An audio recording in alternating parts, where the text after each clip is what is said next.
Hi, I'm Debbie Millman of Design Matters, and you are listening to U.S. Modernist Radio. Mama don't allow no architecture around here. Mama don't allow no architecture around here. Oh, I don't care what Mama don't allow, gonna draw mine modern anyhow. Mama don't allow no architecture around here. Welcome to U.S. Modernist Radio, where we talk and laugh with people who enjoy, own, create, dream about, preserve, love, and hate modernist architecture, the most exciting and controversial buildings in the world. I'm Tom Guile. Every February, the modernist architectural world descends on Palm Springs, California. It's an 11-day architecture and design festival called Modernism Week. And this year, as always, U.S. Modernist Radio is there, interviewing nearly all of Modernism Week's keynote speakers, plus special guests. It all happened at the U.S. Modernist Compound, a.k.a. Poolside, at the hip Hotel Skylark. Modernism Week doesn't just celebrate the architecture of mid-century, it also highlights the artists and artisans whose textiles, ceramics, furniture, and other objects bring modern spaces to life. Today, we'll hear from Susan Brown, Charlotte von Hardenburgh, Leigh Wishner, and Alexa Winton, all talking about textile artist Dorothy Liebes. Then Annalisa Capurro and Paul Ortega tell us about the Swedish Modern design of Svenskt Tenn, and we'll have ceramics historian Margaret Carney on mid-century dinnerware, and Jim Rawitch on the arts and crafts of Sam Maloof. No visit to Modernism Week is complete without a trip a little ways out of town to Desert Hot Springs and the Lautner Compound. It's the brainchild of legendary architect John Lautner, and it's basically the most amazing 4-room hotel and event space you've ever seen. Yes, there's only 4 rooms, but each is unique in their design, and after you visit, you'll see why people get married there, or honeymoon there, or just check in to check it out. Here's the catch: you can't just show up and ask for a tour, unless you're with U.S. Modernists, because we have the Lautner Compound all to ourselves for a sunset wine and cheese party every time we go. Plus, you get to chat with the amazing people who own and run the place, and man, do they have some stories. Speaking of stories, here's your host, Mr. Modernism, George Smart. Thank you, Tom. If you want to find out more about most any famous Palm Springs architect, you can go to our website, usmodernist.org, and just look them up by name. We have documentation on probably around 4,000 to 5,000 houses in California, and at least 1,000 or 2,000 in the greater Palm Springs area. This can be very helpful when you are trying to find places to stay through VRBO or Airbnb, and you find an interesting-looking modernist house, and you want to know a little bit more about the history, because we found that these rental sites don't often have the history of the house. They just haven't bothered to find it yet. But you may end up like I did, staying at a very nice, modest, small house in North Palm Springs. Turns out it was designed by Bill Kreisel, and it was just absolutely fantastic. Wow, did you know that while you were there? I knew that before I got there, Okay. but I didn't know it when I actually booked the property. Oh. I found it out later on. If you'd like to go with me and Tom to Modernism Week in February 2024 and stay with us at the U.S. Modernist Compound, email me at george@usmodernist.org. U.S. Modernist Radio is underwritten by Diane Bald and the Budman family, restoring significant architecture in Los Angeles, Malibu, Palm Springs, and Toronto. Few people wielded as much influence over the texture and color of modern interiors as California designer and weaver Dorothy Liebes. Our guest spoke about Liebes at Modernism Week. Susan Brown has been an associate curator at Cooper Hewitt in New York for more than 2 decades. Charlotte von Hardenburgh is an American Women's History Initiative Research Fellow. Digital media manager Leigh Wishner is from the FIDM Museum in L.A. Alexa Griffith Winton is manager of content and curriculum at Cooper Hewitt and has taught design history and theory at several universities. Susan and Alexa are co-curators of the exhibition A Dark, a Light, a Bright, The Designs of Dorothy Liebes. Here's our conversation with Susan, Alexa, Leigh, and Charlotte from the Hotel Skylark. We're going to talk today about a designer named Dorothy Liebes, and with us are 4 experts on that person who are going to share some of their insights about her influence on both the American woman and America in general. One of the magazines that was very popular during that time was something called House Beautiful, in which Dorothy Liebes appeared quite a lot, right? She did. Dorothy Liebes was a constant presence in women's and shelter magazines. She once said, and she was probably right, that she was more famous than these architects who are household names now, like Frank Lloyd Wright and Henry Dreyfuss and Donald Draper. Not Donald Draper, I'm sorry. Oh, yes, famous architect. Famous architect. Yes. Donald Deskey. Which was true because she had a real skill for communicating with the general public about design and how they could bring design into their own lives. When did she start appearing in these magazines? She started appearing in magazines in the mid-30s. She was very famous for her unusual use of materials. She traveled a lot. She was constantly curious, wanting to learn more about textiles and textile traditions. So she went to Guatemala. She traveled extensively to Europe. So these are things that were picked up in the general press. And then in 1939, she was the director of the decorative arts display at the Golden Gate International Exposition. And that's when she really started to have a more national recognition, a more national presence in shelter magazines and architecture and design magazines. And I would say she didn't show up in fashion periodicals until the late 30s, and it was only in the context at that point of interior design reporting. But in the 40s, she started gathering steam in the fashion press. How did she get her start? She actually studied painting, but then one of her instructors told her that her paintings looked a lot like weavings. And so she originally started as a painter, but then that kind of morphed into weaving. And she studied with a lot of weavers. That would be the collective noun. Yeah. No, but Alexa can say more about her start. Sure. She went to Hull House in Chicago, which was a progressive settlement house, and she did a summer weaving workshop there that really ignited her interest. And then when she was at UC Berkeley, she had the opportunity to work with Anne Swainson, who was a very early advocate for industrial design and the role that handcraft could play in industrial design, and encouraged Liebes to consider textile as a career. And from there, she just started seeking out and meeting different experts, different textile people who were leaders in the field. And she had a number of really interesting mentors and teachers internationally in that regard. Who were some of her colleagues at the time, other famous designers of that era? We often think of people like Annie Albers, who's so well known outside of the textile world. People will know the name Mariana Strangel, who was at Cranbrook.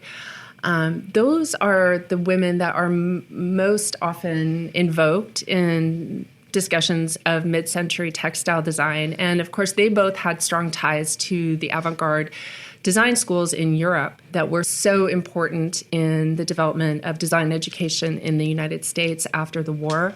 And Liebes was very different from that. And so her story is different. Her pedagogy was different. Her skills, she sought out really unusual. She studied with Persian textile experts and Renaissance velvet experts and put together a curriculum for herself that really is unlike anyone else that we're aware of. But Annie Albers would probably be the name that is most familiar to people.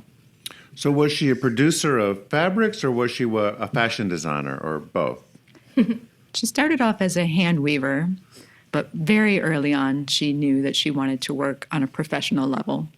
And in fact, you mentioned, different attitudes about gender in the time period. And she was married very briefly to the wealthy department store owner, Leon Liebes. They married in 1928, and she left him in 1930, in large part because he would not support the idea of having a wife who worked. And she could not bear the idea of not pursuing this passion she had to weave on a professional level. So she started right off with a studio of 3 people. And she very, very quickly got some very large, very major commissions, including the San Francisco Stock Exchange Club and the Paramount Theater in Oakland.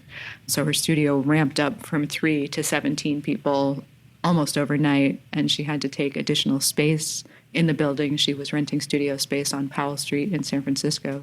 She took an additional floor within the first year that she was open. She worked with Doris Duke. She did. Actually, one of her first major commissions in terms of having a notable client with a really well-established art collection was the American heiress Doris Duke. It was her vacation home in Honolulu. Dorothy Liebes made the textiles. That was a Vladimir Osipov house, if I recall? Marion Sims Wyeth. Okay. But Osipov did a lot in Honolulu as well. Yeah. But Marion Sims Wyeth was actually the architect. Funny story behind that is because it was originally the vacation home was supposed to be in Palm Beach, which is where her husband's family had their vacation homes. However, at the end of their honeymoon tour, which they did all over the Arab world of Western Asia, including Egypt, Iran, India, Syria, the very last stop was in Honolulu. And that was when she decided, I don't want Palm Beach. I want to have my vacation home in Honolulu on Diamond Head. And so that's how the construction started, with Marion Sims Wyeth as the architect, and Florence Hayward, another woman during the time who was doing other wonderful modernist interiors, hired Dorothy Liebes to make the custom textiles for the living room. That was quite the thing at the time for people of wealth, was to go on this world tour. They would go on this excursion and bring back everything they found to be exotic, from textiles to ceramics. Even people brought home whole rooms they would have shipped from different places. Yeah, actually, I don't know if you're familiar with Shangri-La or Doris Duke's home, but actually when she was in India, she had an entire marble bathroom that was made and then shipped. And of course, they had to change it because when she was in India, it was supposed to go to Palm Beach, and then they had to completely change it to have it rerouted to be in Honolulu instead. So like you mentioned, an entire room that was then imported from India to Honolulu. She did that with another room as well. Doris Duke did. The Damascus room was also imported and became part of the architecture. So it was, in a sense, Marion Sims Wyeth, Florence Hayward, Dorothy Liebes had all of these pieces that they had to work with in terms of Doris Duke's collection that she was creating of Islamic art, but then also the actual rooms themselves and trying to create, this sort of modern paradise around these pieces. At what point did Hollywood discover Dorothy, or vice versa? Well, she was sort of starting to make her way into fashion in the late 30s, as I mentioned. Her fabrics were being noticed in interiors, and fashion press especially was commenting on how well they could be adapted to fashions. So the big name that I would draw your attention to is Adrian. Gilbert Adrian, Adolf Greenberg. He goes by a bunch of names, but we all know him by Adrian. He was a costume designer at MGM for many years, but in 1941 he launched his own fashion design business, and he invited Dorothy Liebes to create drapery panels for his salon. And also he started using her fabrics that were woven with brocaded Chinese ribbons that she found in Chinatown in San Francisco. And her unorthodox use of materials really attracted this unorthodox costume designer who transitioned to fashion design. And from there, she started to get on the backs of famous people like Lauren Bacall and Slim Hawkes. And then she had her fabrics in a lot of interiors in Hollywood and also in Palm Springs. So she was connected one more time with Bonnie Cashin through the studio system as well in Hollywood. And that was a partnership that flourished for the rest of their lives. Did she ever come to Palm Springs? I believe so. I actually don't have the itinerary, but yes, she did. In fact, I believe I found a photograph of her in Palm Springs, I think. We'll have to confirm that. And if she didn't, at least her textiles did. She had actually done the textiles for Raymond Loewy's house in Palm Springs. That was designed by Albert Frey. Okay. Her work also appeared in a number of movies. Yes. Right at the time in the mid-40s, she started appearing in films, but never by credit. We did research at the Margaret Herrick Library. Her name is not in any of their reference databases for production files. But we do have one piece of correspondence that ties her directly to a film, which was Adam's Rib. There's also appearances in East Side, West Side, Lover Come Back, Ride the Pink Ride Horse. the Pink Horse, Desert Fury. Hive mind. And one that I just found recently was Sunday in New York with Jane Fonda, and it's glorious Technicolor. So you can recognize them in black and white, which is incredible, just by the design, the tonalities, and the shimmer. I think the shimmer is the big thing that was really attractive to the movie set people. It reflects light, it plays with the light. So, and bamboo weavings were the most popular choice for films because they scream modernity. If you haven't seen Sunday in New York, it's a film with Jane Fonda where multiple men fight over Jane's virginity. Yes. While a wonderful soundtrack plays in the background. I wasn't going to go there, but yes. It's a romp, let's say. I was going to say, Lover Come Back is also a terrible movie, and I don't recommend it. No. But East Side, West Side, and The Turning Point with William Holden. I recommend that highly, too. As Dorothy Liebes was her work appearing in movies and in magazines and so forth, what was her influence on the American woman who was aspiring at that time?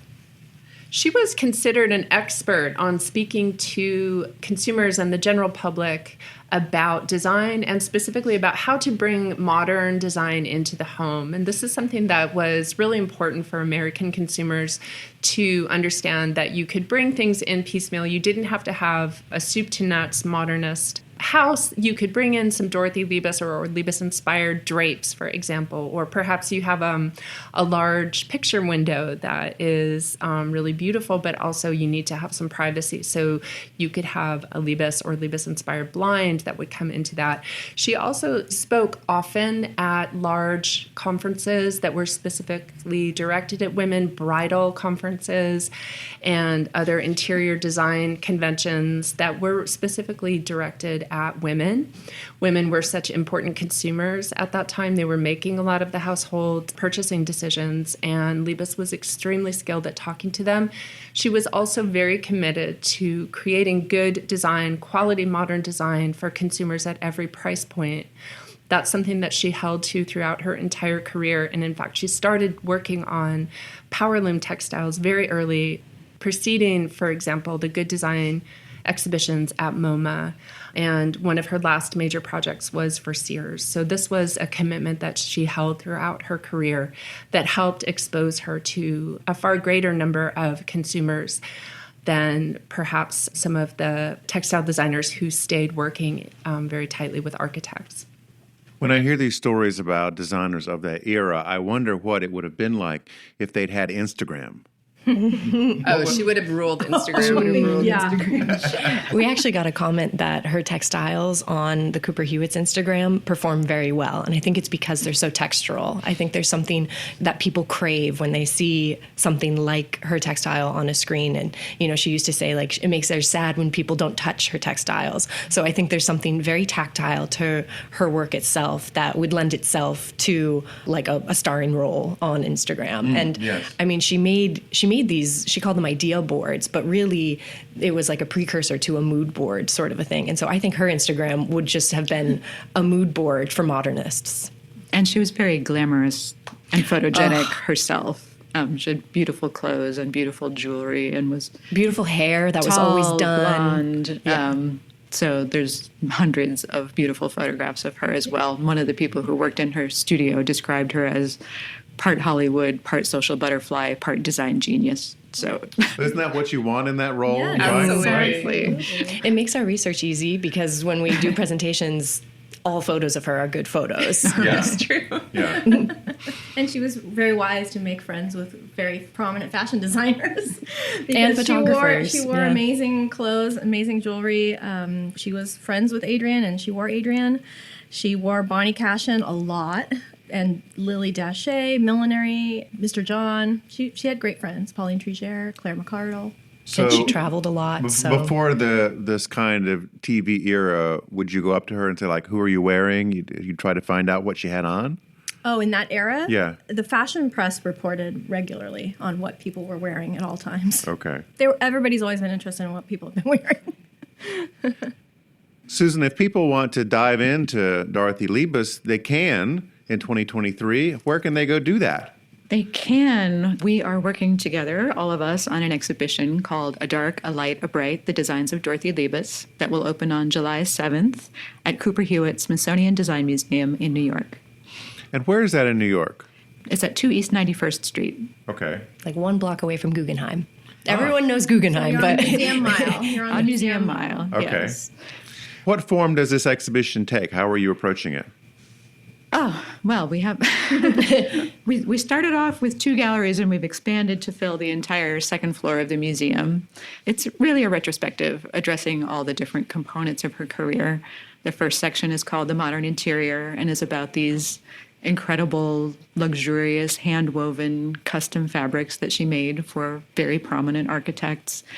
And then the second section sort of moves into the Liebes look, which were these post-war public interiors like nightclubs and restaurants and passenger liners, and how she used Lurex. She was a very enthusiastic spokesperson for Lurex, which is a synthetic metallic yarn.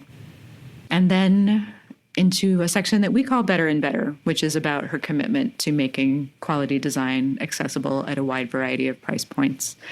So she was a consultant to the DuPont Textile Fibers division, for instance, and really shaped the direction of synthetic fibers in the post-war period. And she consulted to a dozen other U.S. firms, making everything from blankets and wallpaper to handbags and shoes. And then we move into a section where we really wanted to bring forward the stories of some of the people that worked in the studio. Because, of course, everything went out under the name Dorothy Liebes, but she had studios of 17 to 22 people working with her in San Francisco. And then later in New York, she opened a second studio in 1952 in New York City and attracted some extremely talented, cultured, educated, young, mostly women, to work with her there. And some of them went on to very prominent careers in that field or in other fields afterward, including the American artist Emma Amos, Tamis Keefe, who's quite famous for her whimsical print designs, Darren Pierce, who had a variety of careers as an interior designer and a fashion designer, and ultimately opened one of the few male-owned needlepoint shops in New York City. And then there's a little section that looks at her work as a diplomat, shall we say, a cultural ambassador, promoting craft nationally and internationally through diplomatic activities like World's Fairs, traveling on behalf of the State Department to help rebuild the textile industries in Europe and Asia after World War II. She was also the director of the American Red Cross Arts and Skills Program, which was a craft rehabilitation program for wounded soldiers that she created and headed up during World War II. So that sort of public service was an important aspect of her career as well, and we wanted to be sure to touch on. At the Cooper Hewitt, as she would have wanted, do we get to touch these things? Sadly, no. Really? I understand that you're an archivist, so perhaps you appreciate that we are a museum, and so we do offer touch tours for vision-impaired people, but not for the general public. There's got to be like one example you could borrow that people could kind of get the idea, right? Maybe. We'll find something on eBay, but it's... No, because I want it first. I'm looking for a Liebes for my collection, and I won't let anybody touch it. But actually, our textile conservator, I asked her a question about mounting one of these woven blinds, and so she wove a woven blind so that she could experiment with it and figure out how to best display it. So she has offered that to us as something that people could touch, and I have to say it is like a pretty good fake. Oh, excellent. So Okay. from a touch standpoint, you'll definitely get the feeling. And her products, did they have another incarnation with another manufacturer, or did they keep getting produced? What happened to all that? When she died in 1972, there was a group of her close friends, including Bonnie Cashin, Jack Lenore Larson, the textile designer, Edward Durrell Stone, the architect, who tried to keep the studio going in some way, but it didn't all come together. So the studio closed. And so unfortunately, her work stopped being produced, at least the work from the Dorothy Liebes studio. As I said, she also created hand-woven samples that were interpreted on power looms by a variety of other U.S. manufacturers, including Goodall Fabrics and Stroheim and Ronan and a variety of others who may have continued for some time to produce Dorothy Liebes textiles, but those are a little bit harder to track. But her studio manager, Ralph Higbee, very diligently divided up everything that remained in her studio and placed it in museums across the country. So there are excellent examples of her work at Cooper Hewitt, at the Metropolitan Museum of Art, the Art Institute of Chicago, the Oakland Museum of California, Smithsonian's American History Museum, and others. So we're fortunate to have very good representation of her work in many, many American museums. Does she have an Instagram page now? Has someone created that?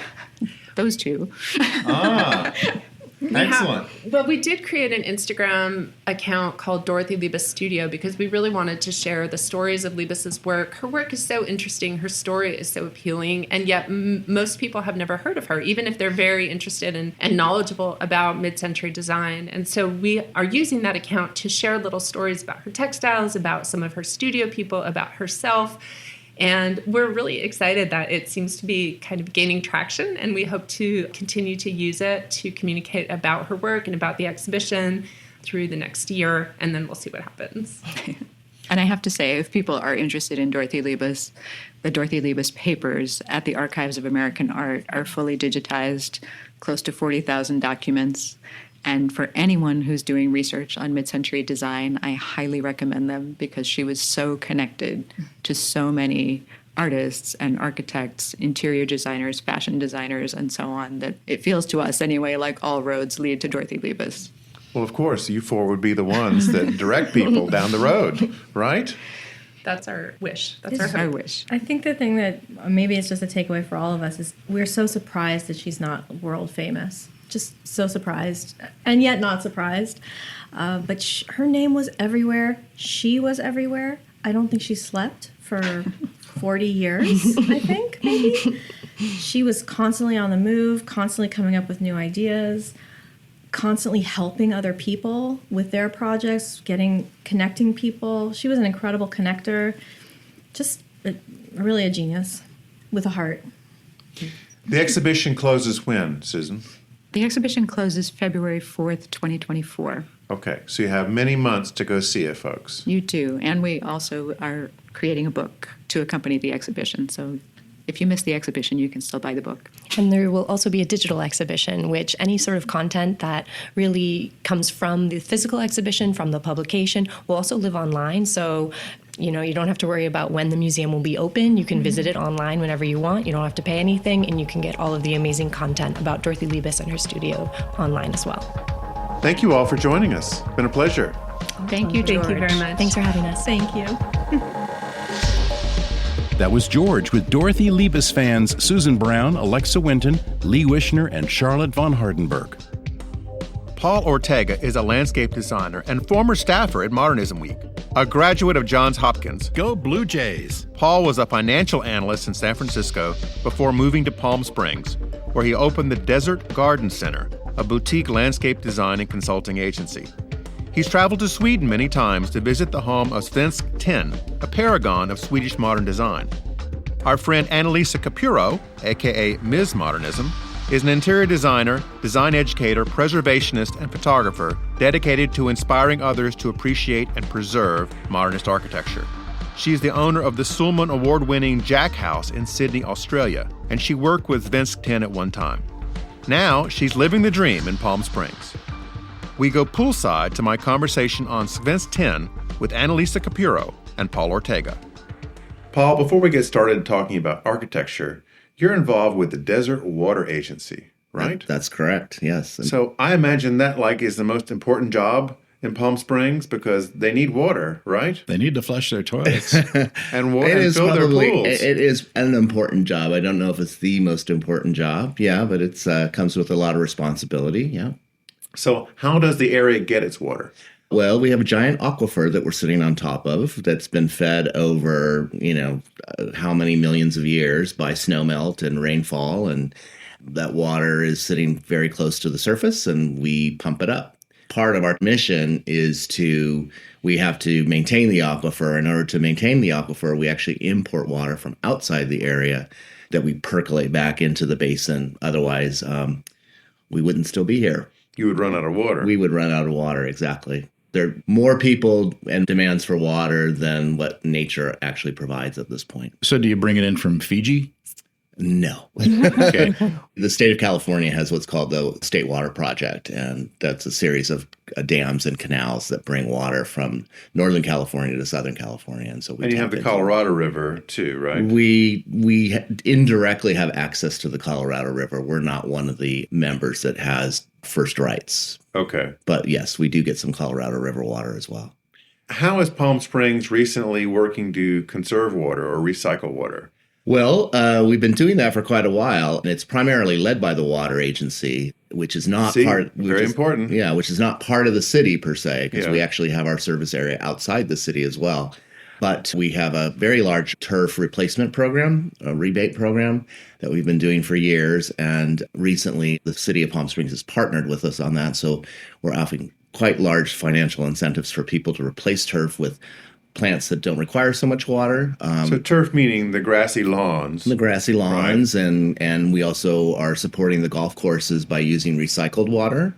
So that means we don't have to pump it out of the ground. We can just send it through pipes of water that's come from water treatment plants and has then been treated to the point where you could use it on grass or in agriculture. I know I'm geeking out on water, but I wanted to ask. Okay. Is there technology yet at this point that can extract water from the air in a way? There is. We're not doing that here, but there are some small-scale projects in other deserts, for instance, in Arizona, where that is happening, and other deserts around the world where that is happening on a small scale. Usually it's for places that are so isolated that they don't have the infrastructure to bring water in, so they use these systems that basically pull moisture out of the air and then condense it and turn it into drinkable water. That just seems like so sci-fi to me, really. Yeah, but it's one of many options that people are looking at right now in order to provide water in places that are getting drier and drier around the world. Well, thank you for that digression. You're very welcome. Annalisa, you're now a resident of Palm Springs. Yeah, you could say that. Yeah? You've had some life changes in the last year or so? I've had some life changes, yes. What's been going on? I got married. Yeah? Oh. Yeah, so that was counts. pretty fun. Yeah. And you're not doing the commute quite as often to Australia? No, so I can't say I missed that 15 hours. It's a bit of a hard slog, yeah. So I get to stay here for a bit longer, so that's wonderful. And what are you doing here in Palm Springs now that you're here all the time? Well, I'm doing lots of lectures and I'm doing research and I'm doing some design work. So all the things that I love, yeah. I imagine that when they get that college going, you'll want to teach over there. Oh, wow, that would be amazing. Yeah, there's been a bit of a hold-up, so it's sort of, in the works still. But in the works. Yeah, that would be wonderful, eventually. The two of you have given a talk at Modernism Week on Svenskt Tenn. Is that how you say it? Svenskt Tenn, yeah. Svenskt Tenn. What? Which I thought originally was like a Swedish wrestler, but it's actually, it's a company formed by some people. Yep. Tell us about the company. Well, Svenskt Tenn actually means Swedish pewter. That's what the name literally means. And it was started in 1924 by a young single woman named Estrid Eriksson, and she was 30 years old at the time. She had studied design at what's now known as Kungsfakt, which is the University for Arts, Crafts, and Design in Stockholm. She had some money from her parents who had passed away, and she met this guy, Nils Folkstedt, who was a pewter artist, and together they formed this company called Svenskt Tenn in 1924 in Stockholm.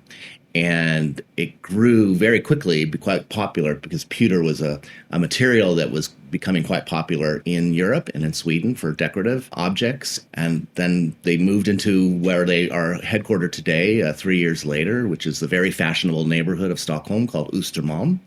And I actually used to work there, so that's my connection. When I was a young designer, I had the opportunity to work with them and, delve through their archives. There's, hundreds and hundreds of drawings and furniture designs and textile designs. Yes, so what did they make? Well, the interesting connection was that an architect called Josef Frank, who was Viennese, he escaped the Nazis during the war. His wife was Swedish, so he ended up in Sweden, and he designed these range of summer houses in the sort of Riviera in Sweden. And Estrid Eriksson had seen some of his work and she became quite interested, and he'd set up a design firm in Vienna before he left called Haus und Garten, where he had designed furniture as well as some incredibly beautiful buildings. He also was part of the Vienna Werkbund with Richard Neutra, who we all know here from Palm Springs, from the Kaufmann House. She ended up buying some of his furniture and they realised they had sort of a synergy. So she invited him to come and work for the firm. And then he designed his first piece of furniture in 1934 for the firm, a sofa, which is still in production today. And he went on to design, 160 different textiles that are pretty much what the firm's known from today. And those textiles, interestingly, came mostly from not when he was in Sweden. He really stayed there for most of his life, never went back to Vienna, even though he was a well-known architect. But during the war, regardless of the fact that Sweden was neutral, the Nazi army was surrounding it and all of their allies. So he got a bit nervous. So he took his wife, Anna, back to Manhattan and he tried to make a go of it in New York. He went to teach at the New School of Social Research. He lectured widely. He set up his own exhibition, but he was very much overshadowed by the likes of Walter Gropius, Marcel Breuer, Mies van der Rohe, whose, calls for, a new rigour and reduction was sort of all of the rage, in the design schools at the time and the art institutions. So he didn't really make much of an impact. But what he did do is he designed these 50 textiles, which he sent Estrid, who he stayed in contact with in Sweden, in 1944 for her 50th birthday. Right. Mm-hmm. And she not only was thrilled with them, but the Swedish royal family saw them. They were impressed, and they pretty much set up then being probably the basis, of the firm, the textile side of it. That certainly would help your exposure. Yeah, exactly. So that's really what Svenskt Tenn is mostly known for. These? No, printed. So they're all printed. Okay. He used watercolor, and so he would come up with these patterns doing watercolor. So, for example, when he was in New York this time, when he created these 50 patterns, some of them were from his own experience being in New York. So he has one of his famous prints is called Manhattan, and it's a series of these abstracted maps of Manhattan. It's not really Manhattan, but it kind of represents Manhattan in a way. But it's beautiful. And that's an iconic print that the company still sells today. He has another one called Windows, and he would have this little window box outside of his apartment in New York, and plants growing in it. And so he used that as his inspiration to create this print called Windows. And he would go to the New York Public Library or to the Metropolitan, and he would read these books about Hawaii and Brazil and places. Botanicals. Places he had never been to, but he would get inspiration from that. So these patterns, a lot of people have an idea what Scandinavian modern is. That's not what Svenskt Tenn is. It's bold, bright, colourful. Is it like Marimekko? Very similar, in a way, yes, in a way, and no. I would say that the patterns are more complicated. Yeah, Marimekko is more sort of minimalised, but they're on the scale. But on the size of scale and colour. Finnish. Finnish, okay. Finnish. Right. Mm-hmm. Nowadays, one of the questions that we had after our lecture was somebody asked us what would be the connection with, let's say, IKEA, which is, a very famous Swedish company.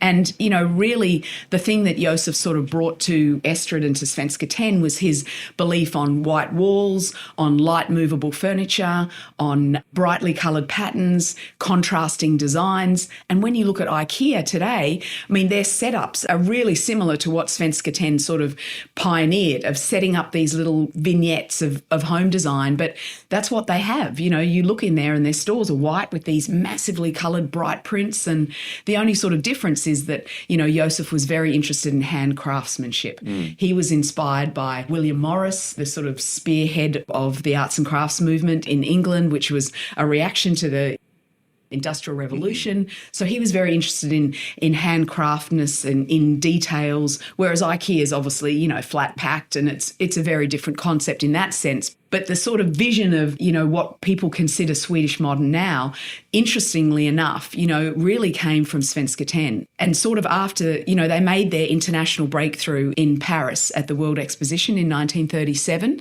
and then in New York and the World's Fair in 1939. And the thing was, what they presented was totally different in absolute contrast to what everybody was presenting at the time, with this bold contrast of materials and patterns and textures. And then, rather paradoxically, what happened is they became known then to embody Swedish Modern, both the couple and the firm. So it's a fascinating story, So Josef Frank was really, he loved natural materials. One of his statements was that he thought that tubular steel was abhorrent, and that what was happening in the design. Hang on, it was a threat to humanity. It was actually a threat to humanity. You're absolutely right. You can't not love this guy. Tubular steel was a threat to humanity. He wanted Does that mean the broiler chair was dangerous? Exactly. Yes, that's what he possibly. thought. That he used leather, he used wood, he used linen in the designs that he created. And he wanted there to be this lightness and this excitement and energy and also hominess with these different colors and these different patterns. When you see these, some of these returns are massive on these fabrics. And they're just sort of overwhelming when you see the full thing because it feels like you're almost in another environment. So when you say return, you like a repeat? No, like repeat. A Sorry. Yeah, Yes, okay. Thank you. Yeah. How do you use these? Is it a tablecloth? Is it a wall hanging? It's It could be everything. Yes. Okay. He has a range of wallpapers as well. And being an interior designer myself, what's fascinating is that, most designers who design a range of textiles will then just repeat them into wallpaper, but not Josef Frank. His belief was that wallpaper has to have a different scale, so he has a range of wallpapers, he has a range of textiles, and they're for drapery, they're for upholstery. He also has cabinets that have his patterns all over them. There's tables, there's chairs, there's, literally everything you can imagine. And now they have, tableware. As well as pewter, the company still makes pewter today. Yeah, I was wondering at what point did pewter get lost? Yeah, in well, all it this? actually didn't. Just like Estrid became very inspired by Josef and all of his ideas of modernism, and she incorporated into his firm, by the sort of 1950s, he was then dabbling in pewter, and he designed some beautifully iconic pieces of pewter that still exist today. He really turned the company around in a lot of ways because prior to her involvement with Josef Frank, Estrid was very much a minimalist. It was very functional. That's what design was. And she actually had an apartment in the same building where the store is. And that became sort of a studio or example of what this functional minimalist design should look like. But when Josef came into the picture, it just completely turned around. And she was very eclectic in her taste. She didn't really have, as Annalisa had said in the lecture, she didn't really have a program per se. She This was an aesthetic program. Yeah, she liked to collect things. She would travel and she would find these objects and they'd end up in her living room or like they'd end up in her shells, office. stones. She went to flea markets. She mixed like plastic flowers with real flowers. So this was definitely not what was happening in Europe at the time when you think of the Bauhaus and the overriding idea of, the house is a machine to live in. This was the exact contrast. So that's why they're so fascinating to us. And it was all about, because of the war, he was Jewish, and just the evil and what was happening in Europe at the time. He wanted to create things that were joyful, that made people happy, that were bright. So it was very much, that idea of sort of quelling the evilness of the time. Yeah. Are the stores still just in Sweden? There's only one store. Only one store. And it's still in exactly the same place that Paul mentioned. And if you want to buy anything, you have to get it directly from the store. But they ship all over the world. We got some samples, thanks to the wonderful staff there in a couple of days, at no cost. They've also offered tours for, friends of ours from here that are going to go and be there in Sweden. So you can go online and access the store. Yeah, exactly. And do you know what the website is, by any chance? Better spell Svensktenn.com, which is SVENSTKTTENN.com. Yeah. Okay. Yeah. Okay. And they still sell, all of these textiles from the 1930s, they're pewter. There's this absolutely beautiful candelabra, which was one of my favorite pieces that Josef Frank ever designed. Mm-hmm. It's called the Knot of Friendship, and it's this entwined candelabra, and he designed it in 1938, and obviously that's just before the eve of World War II, and it was all about the fact that, at the time there was so much conflict between all of the countries in Europe. So it was this knot of friendship as a symbol of all the countries coming together and, hopefully, a symbol of hope. Yeah, which obviously didn't happen, Right. but it's still in production today, and it's fascinating that somebody... So many of the items are still in production today. That's what makes it so wonderful. They're so iconic. And they're timeless in a way, like that knot of friendship. For example, so my connection to Svenskt Tenn is that I go to Sweden a lot. I've probably been there 20 times in the last 35 years. And I have very good friends there. They're like family. And over the time, I've met other Swedes. And when I go into their house, I see things, even if it's just a pot holder or a tablecloth, as you said, or some candle holders or whatever, there's always something in the house from Svenskt Tenn. But this knot of friendship has a lot of deep meaning for me because it's really these two other friends that I've made who live in Stockholm. And they sent that to me on my 60th birthday because it's 3 candle holders with this knot of friendship around. And we've been friends for 35 years. So They must like you. They do. He's very likable. We've been friends for what? You were my first friend ever when I first arrived in Palm Springs. Well, no, Beverly. Beverly, your second friend. Second friend. 14 years ago, yeah. So we have a long relationship. Yeah. But what I'd really like you to tell George and Tom is just about what Svenskt Tenn, what's happened since the foundation bought it, since Estrid died. Yeah. Because they really make a huge contribution to the world as well. It's not just about buying beautiful things. So Josef Frank died in 1967, and Estrid, she was still in charge of the company until 1975 when she sold it to a foundation. And she stayed on for a few more years, and then she died in 1981. This foundation, the Shell and Märta Bjerre Foundation, they have a lot of various interests in terms of where they like to put their money in support. One of them is in support of Swedish arts and crafts and craftsmanship. But they also are funding programs at different universities that have to do with genetics and neuroscience and artificial intelligence and even the dairy industry. And I'm not quite sure. It's a kind of, I don't know why they chose those, but those are the areas that they sort of focus on. Are they developing any new water technology? Right. There's a lot of water in Sweden. Yeah, there's not typically a problem there.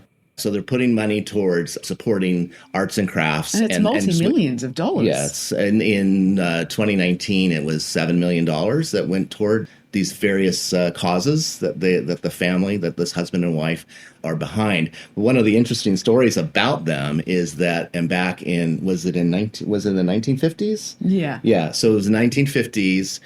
Estrid came to Josef and said, we have a commission for a sofa. And it's a 5-person sofa. Well, which is they've never made. No one had ever made a 5-person. That's a big one. That's a big sofa.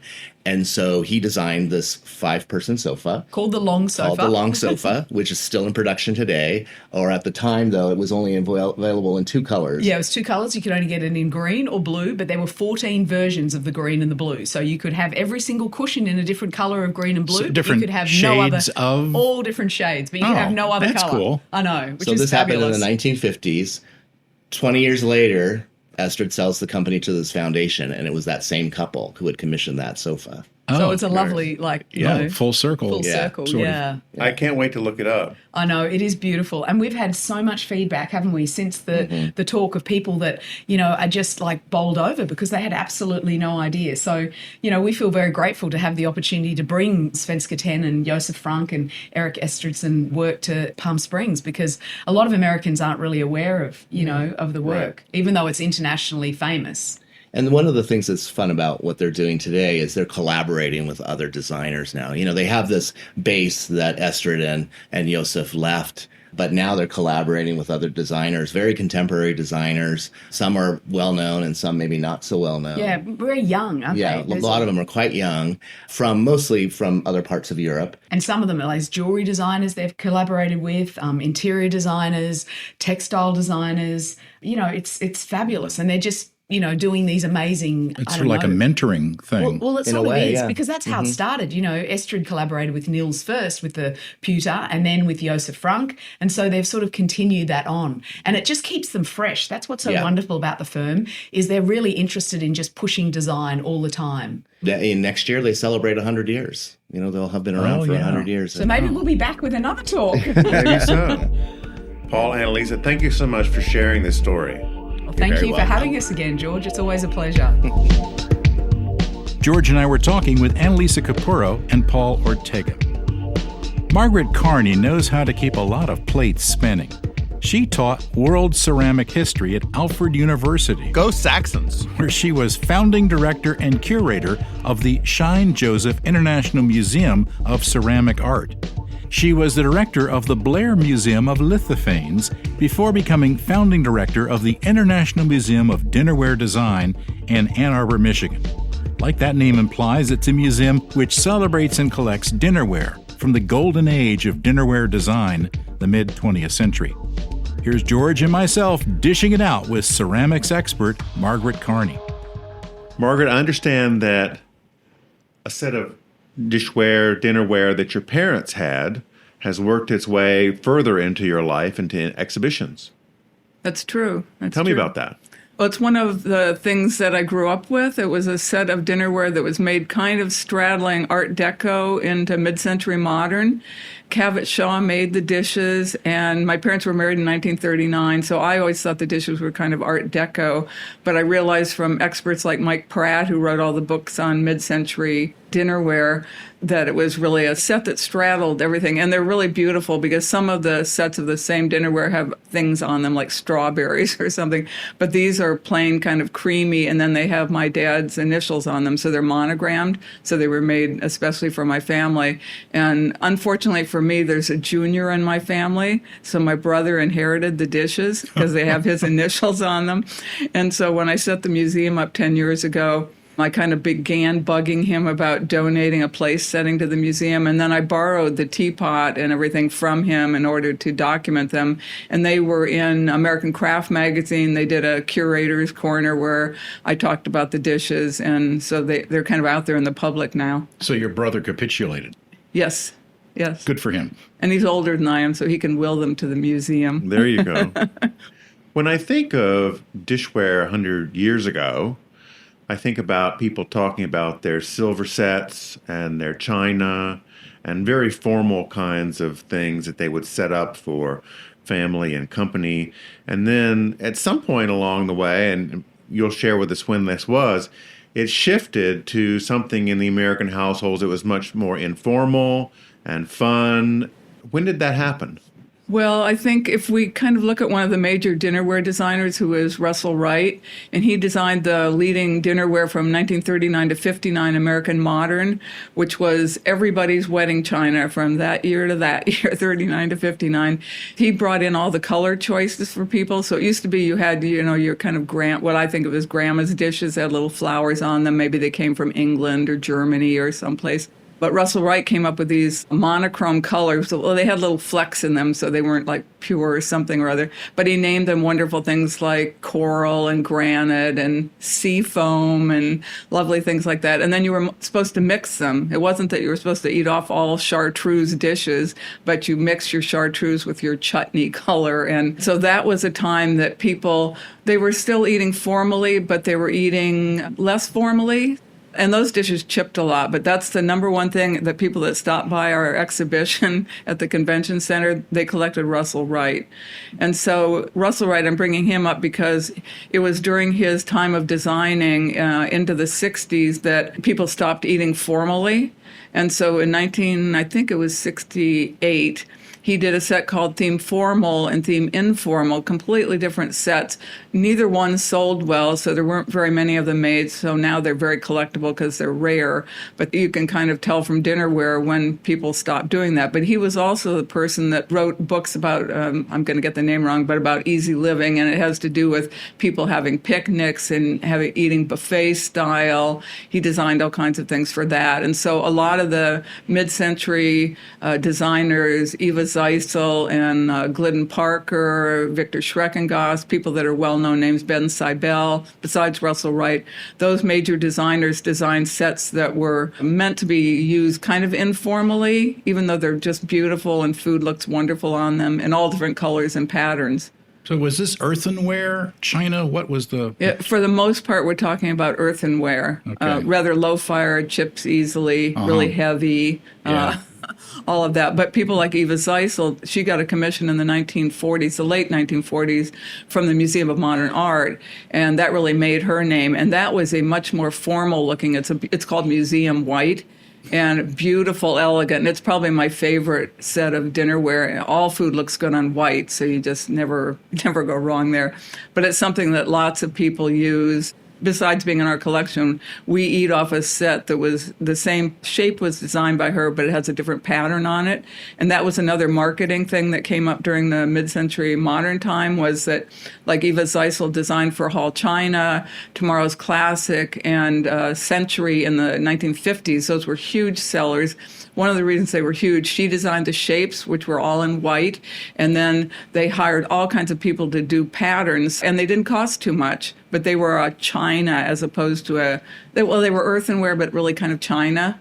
So less chippy and really lovely, but people would buy more. So the more patterns you made, the more people would buy more dishware sets, and it was great for marketing and for the china industries. When people went on vacation or came to Palm Springs, they would try to eat off the most fun things they could possibly do, right? I mean, Yes. They had things that were imprinted, there was plastics, there was barware. How did this all kind of explode into this leisure kind of dishware? Yeah, well, we love all of that. We collect all of it. We only brought one set of Melmac, which is the high-end kind of the good housekeeping seal of approval for melamine. So we bought one set of that with us, designed by Kay Lemoyne, and he's my favorite designer, even past Russell Wright when it comes to plastic dishes, which I adore. We had a set years ago, before I even thought of starting the museum in 2012. We had a set that was in pink that was Russell Wright, and my husband, he finally kind of threw up his hands and said, I don't want to eat off of pink dishes anymore. But they're beautiful shapes. They're just sublime, really lovely, casual, but elegant, but fun. When you say shape, I mean, they're round, right? Well, these are, but people we had dishes in the show that were tricorn shaped, the triangular shapes that were done in Art Deco, because we consider modern anything that kind of rebelled against what came before it. Not necessarily So round. we went 1930s, 40s, 50s, 60s, 70s. I even showed things up to the 80s that were modern, such as the set that was used on Star Trek, The Next Generation, that Peter Sanger designed. If it isn't modern, I don't know what is. And they thought it was so modern that it was futuristic. And so what's more modern than something that's looking Not even here yet. Yeah, not Right. even here yet. But I love all the tiki things. I mean, I love Palm Springs because not just the architecture, but all the things that were in people's houses. So it's very exciting to me. And we are thinking about possibly relocating the museum here because we like it so much.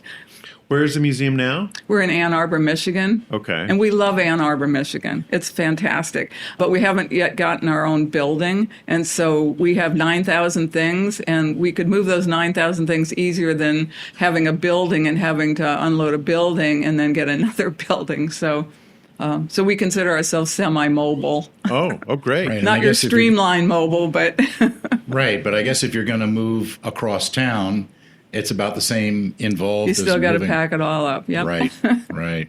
What was the impact of the dishwasher on dishware? Oh, wow. Nobody's quite asked me that exact question. I don't think it changed too much because there's certain things people know not to put in their dishwashers. Like what? What should we not put in our dishwashers? Well, I don't think you should put anything in your dishwasher that you really care about because you don't know what's going to happen. But, I mean, something could break even, but it fades the dinnerware if you put it in too many times. And you don't want to put things in that have like metal banding, like platinum or gold or silver banding on them, just like you wouldn't put them in a microwave. Right. So you're not going to do that either. And there are ways to get metal marks from knives and things off your dinnerware. However, I just tell people in general, we had a dishwasher in our house when we bought it in Ann Arbor, and we removed it so we could put a kitty litter box there. So that's how you don't have to worry about putting things in your dishwasher. Tell the cat to do the dishes. Yes, exactly. I remember during the late 60s, early 70s, the phrase dishwasher safe was everywhere for different products.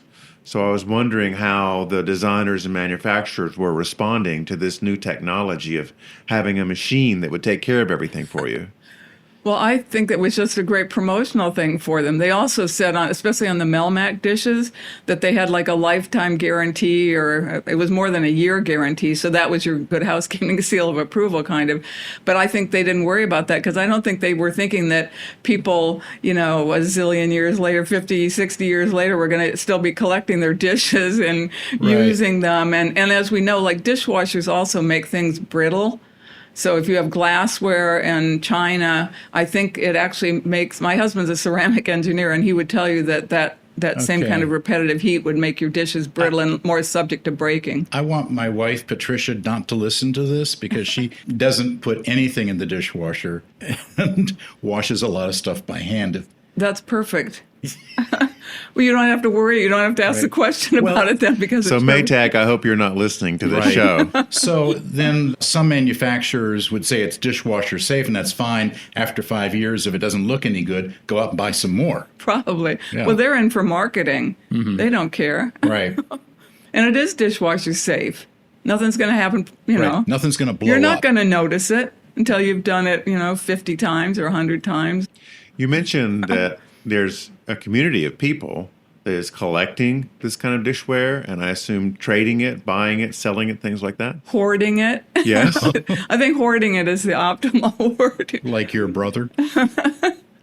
Well, no, he doesn't care about dishes. He's just... No, some people don't care about dishes like that. That's inherited. No, my brother has no taste. He's not going to listen to your radio, but he has no taste, so he wouldn't be listening to it. But there are lots of people who collect. There are lots and lots and lots of people. There's some things people say, well, do you collect any, fill in a major designer? And I'll say, oh, like Red Wing pottery. Well, I don't collect too much of it because there's people, it was made in Minnesota.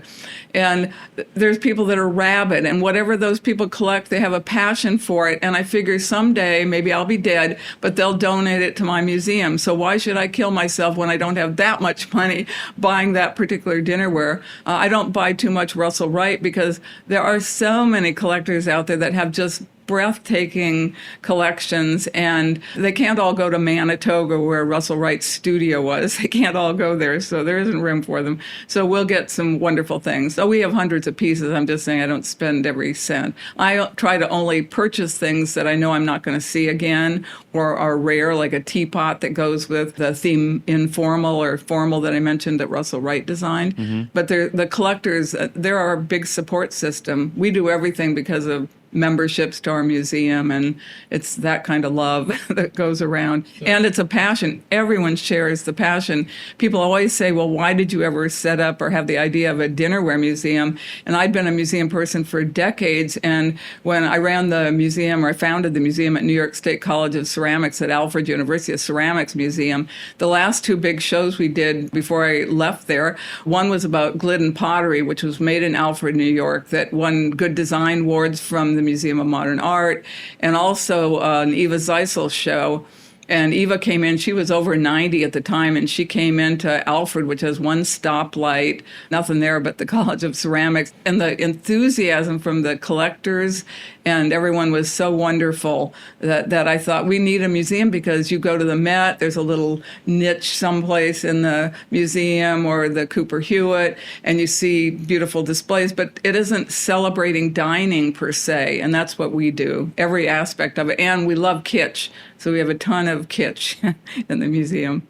So where do people who are collectors go? I assume they're Facebook groups or a big eBay, Facebook marketplace presence for people who are trading? There actually are a lot of Facebook marketplace groups that for each of the collecting areas. So there's little niche groups all over of certain kinds, like Vernon Kilns, and there's an Eva Zeisel forum, there's a Russell Wright collectors group, there's a Victor Schreckengoss collectors group, there's Midcentury Modern, which also includes like a marketing thing. So most of them have a marketing site also.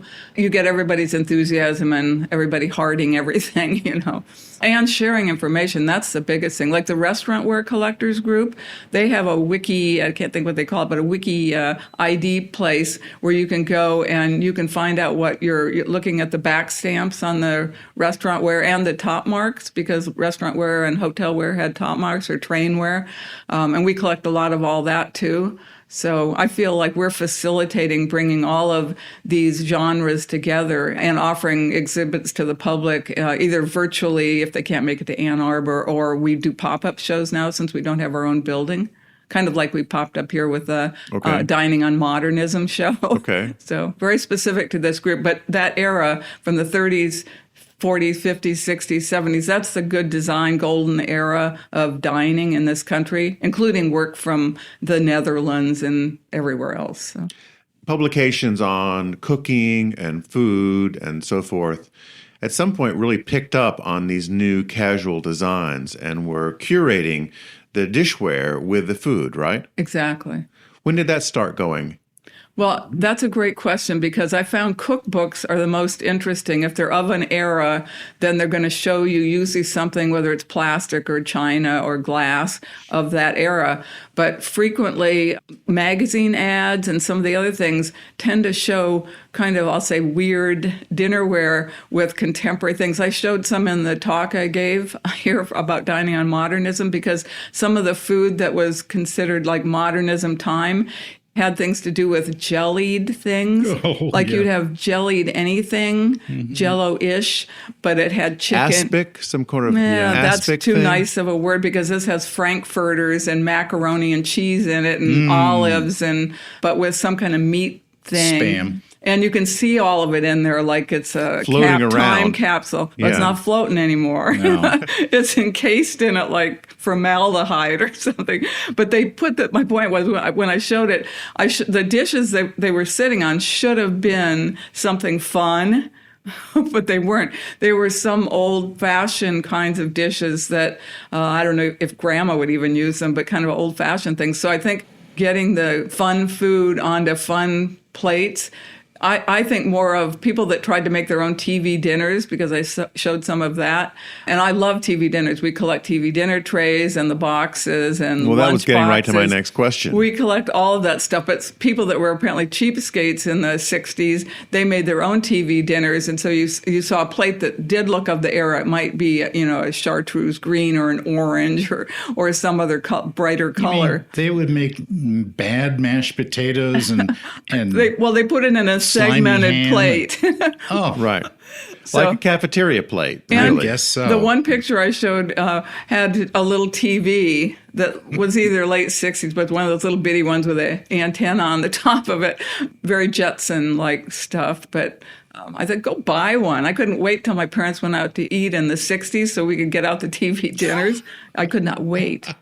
And, well, my mother wasn't, she's dead, but she was not the most terrific cook ever, in my opinion. When did it shift from being TV dinners on this kind of dinnerware to just, the TV's not mentioned anymore? We still have a huge frozen dinner industry now, but I don't go into the grocery store and see anything that says TV dinner anymore It's it used to. YouTube dinner. There are a few, they don't say that, but there are a few things that are still in boxes for I think they're Hungry Man dinners or something, with fried chicken or something. The box still looks, even though it's giant, still looks like a TV dinner box, but otherwise they're looking like microwave dinner trays, and that's what everybody apparently eats if they don't make their own food. The original TV dinner went into a conventional oven. Yes. Right? Yeah. Oh, yes. Oh, I had somebody at a show years ago come in. We have some Hank's Craft, also to do with Red Wing in Minnesota, made some baby warming dishes that were in the shape of really scary clowns and things like floating on their backs. Mickey Mouse, some other weird, Donald Duck.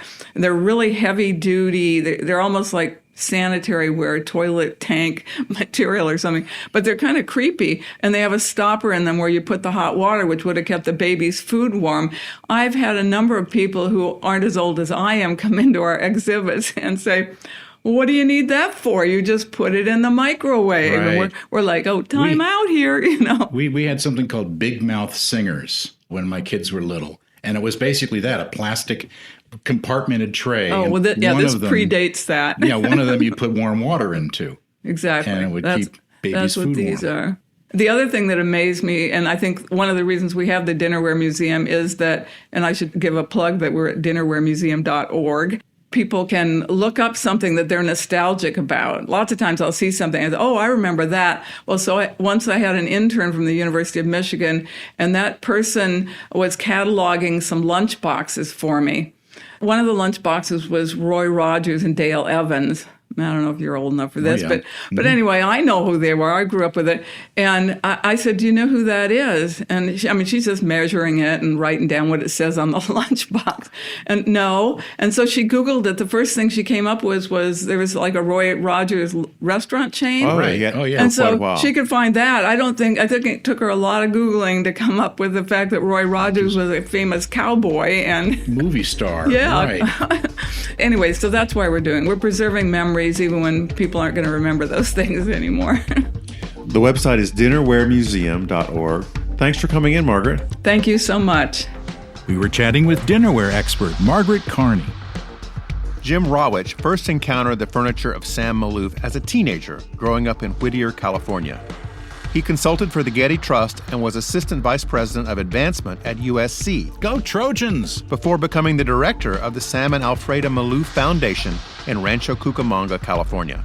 That's about halfway between LA and Palm Springs. The Maloof Foundation's mission is to encourage artists in craftsmanship excellence and make the unique house the Maloofs created available to the public. And now we go poolside with Jim Rawitch. Jim, before we get started, I want to know all about the Day-O-Matic. Oh, my God. Where did you find that? Our research team is really good. Tell me about the Day-O-Matic, The Jim. Day-O-Matic electronic brain. Yes. Gosh, I would be hard-pressed to come up with a date, but it was an early... 1979. 1979. It was the middle of the energy crisis, as you may recall or may not recall, because there are a lot of people who are too young to remember this. The way we dealt with the energy crisis was to let people buy gas on alternating odd and even days. And just in case you couldn't figure out what was an odd day and what was an even day, we created an electronic device with an LED readout that you could input any date that you chose, and it would tell you whether it was an odd date or an even date. And it was one of my early forays into the world of popular silly culture based on news-related topics. Was that your only hit in these devices, or did you do other ones? No, I think that was the only one. I think we learned our lesson. Interestingly enough, one of the very first Day-O-Matic electronic brains that sold to a reporter of the Los Angeles Times. And the Los Angeles Times carried a photograph of the Day-O-Matic electronic brain, and it became legendary relatively quickly among a very small group of people. So let me see if I have this right.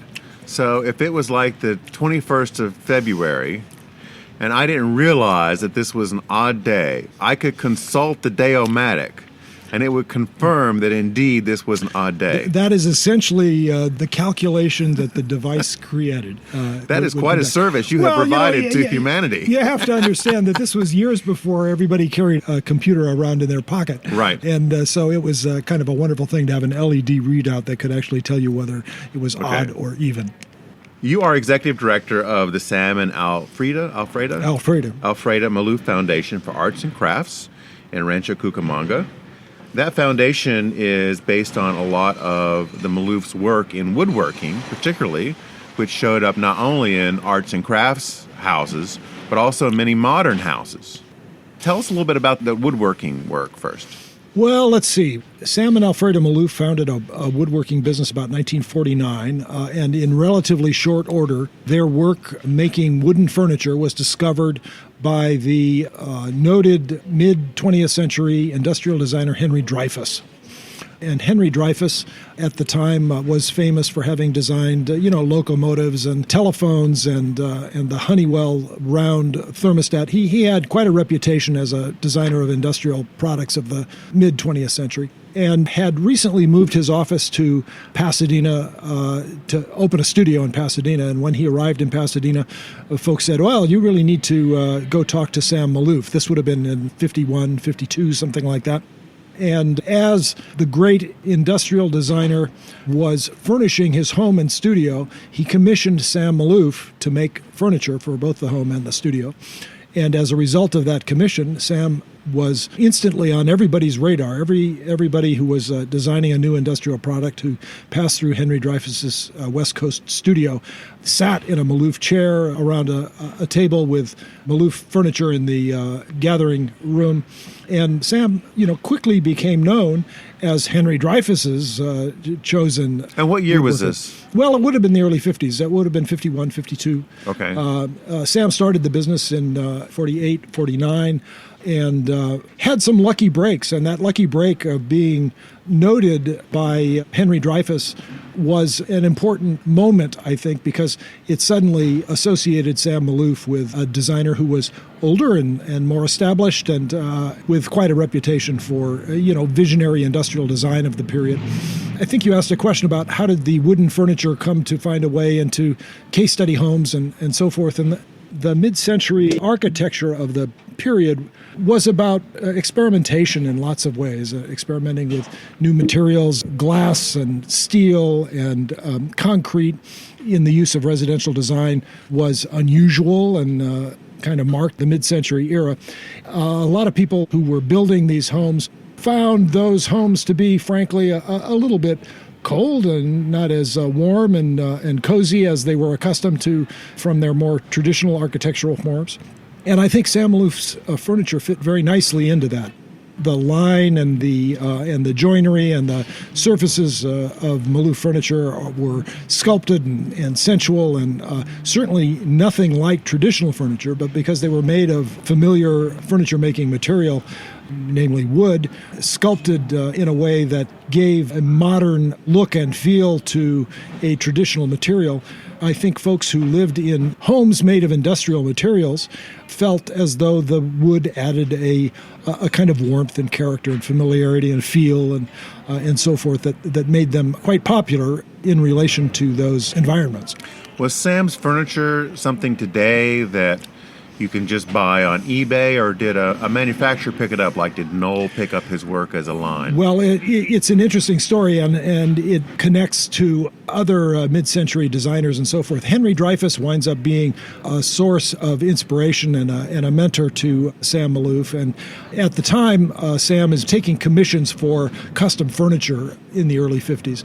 And Dreyfuss, who, commissions him to make some individual pieces of furniture, comes to Maloof and says, you could make more money if you would license this stuff for mass production.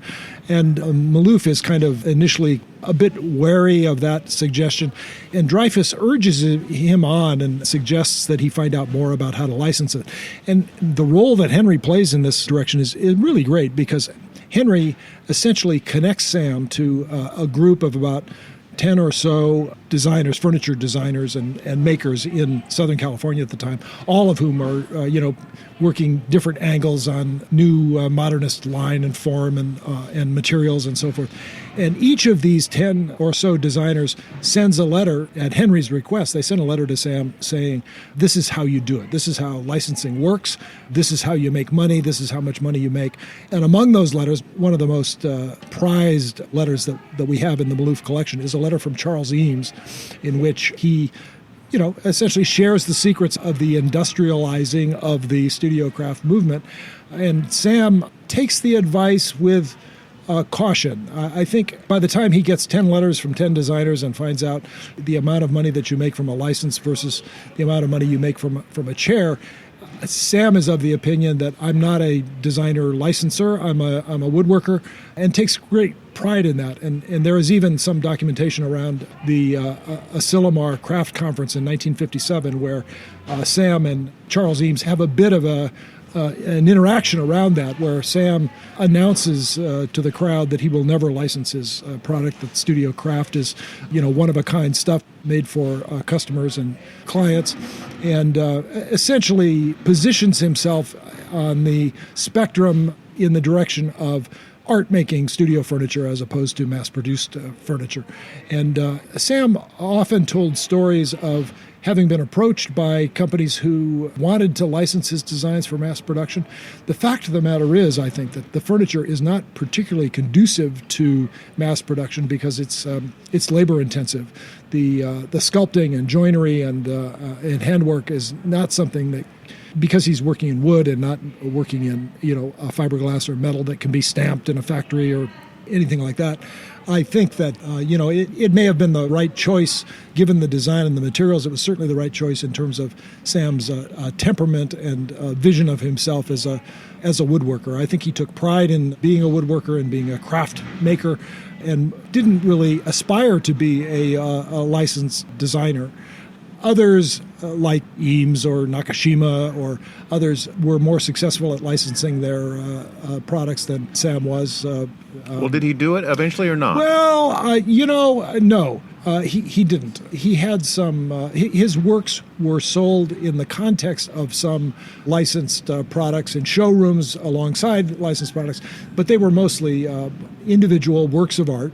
Sam made about 5,000 chairs in his lifetime, and it's an interesting number in that when you look at other artists and the production of what is an artist's career of art making and so forth, you find many artists whose catalog, essentially, of their life's work amounts to numbers in that range. Right. When you spend a lifetime making art, you can make 5,000 pieces of art, but not much more than that. So let me ask you this. So now, Maloof passed away in 2009. Correct. That's been 14 years, roughly. You're the executive director of this foundation, running the house, sort of maintaining his legacy. How do you evaluate this decision now? Because there must be some tension between wanting to let more people know and own pieces designed by Maloof versus, what Sam would have done during his day. Has there been any thought to licensing these now? Well, I think that in many respects, it comes down to that question of the labor and material content of the produced item versus the marketplace. And Sam Maloof chairs, even in Sam's lifetime, were not cheap. They were always a premium product for a premium client. And I think that reflects the considerable cost of solid walnut materials and the hours and hours that it takes to sculpt an individual work of art. There really weren't the opportunities of scale and efficiency that are possible in something when you're Charles Eames and you're making a chair out of fiberglass. Once you get the molds and the material and the factory up and running, whether you make one or whether you make 1,000, a lot of the labor and the materials cost becomes lower with each unit. And it's very hard, I think, to lower the unit cost of a Maloof chair just because they're so labor intensive.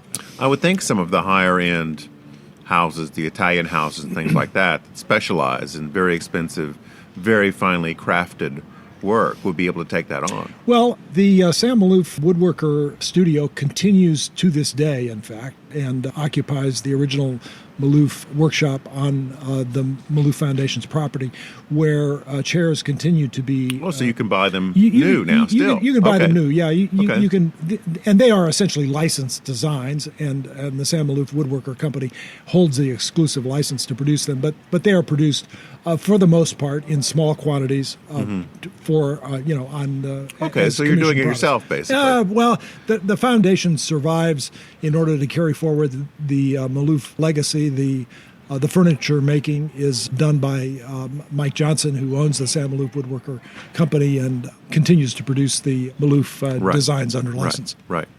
Now, people can visit the Maloof house, right? Correct. Absolutely. How does that work?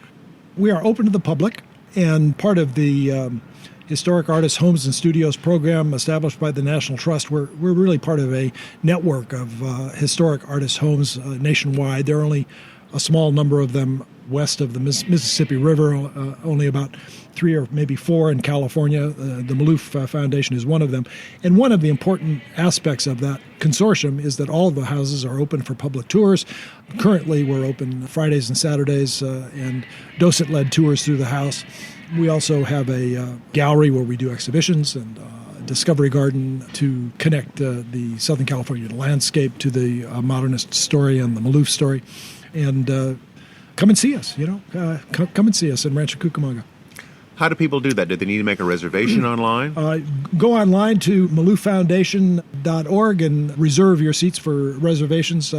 These tours are small tours, They are docent-led by volunteers who know the contents of the material and the story of the Maloof story. It's really kind of one of the great little gems and treasures of Southern California tourism, I think. People know a lot about Universal Studios and Disneyland, but they don't know much about the artists and design visionaries who make Southern California what it is. A trip to Rancho Cucamonga is not too far. We're 40 miles east of downtown L.A., and always glad to see visitors. We really get visitors from around the world. Jim, thanks so much for coming by and talking with me. My pleasure. Thanks so much. That was George talking with Jim Rawitch. Thanks for listening. U.S. Modernist Radio is underwritten by Diane Bald and the Budman family, restoring significant architecture in Toronto, Los Angeles, Malibu, and Palm Springs. Want to go with us to Modernism Week in February 2024? Just email me at george@usmodernist.org. Okay, Tom, wrap us up.